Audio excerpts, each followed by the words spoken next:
Okay, good afternoon. So andito tayo ngayon sa SM City Cebu.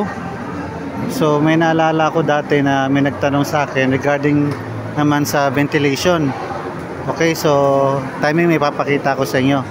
Pag sinabing ventilation sa mga project niyo is palagi nyong ma-encounter yung mga terminology na supply tsaka return.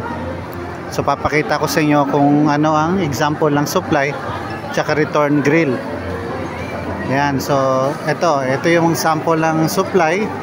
Tapos yung box na yan, yung 4-way grill, 4-way na diffuser. So pag sa mga project site nyo, pag nagmi-meeting na kayo, may nagtatanong na diffuser, so yun ang sample ng diffuser, 4-way diffuser. Okay, supply yan, meaning dyan lumalabas yung malamig na hangin. Supply grill. Alright, tapos yung return naman is yung suction. Higupin yung malamig na hangin. Ibabalik nyo uli sa AHO o sa air handling unit.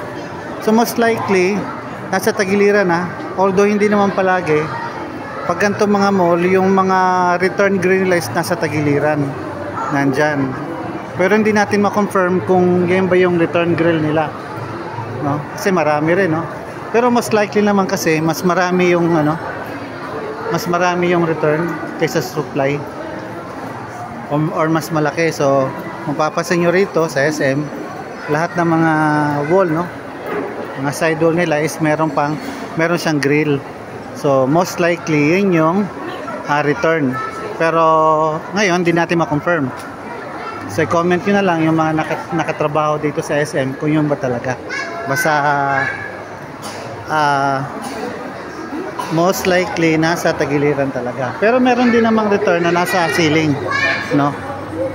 Actually, para mo malaman yan, dadarang mo lang yung kamay mo.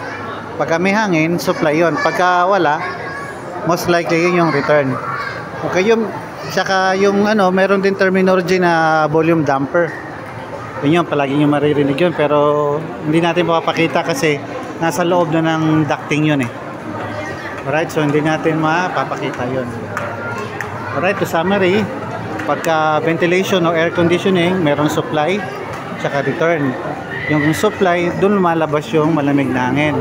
Whereas yung return, dun sinasuction, inihigop niya yung malamig, binabalik niya sa air handling unit or sa AHO para ma-recycle. Alright, so yun lang muna yung sagot doon sa matagalan na tanong sa akin.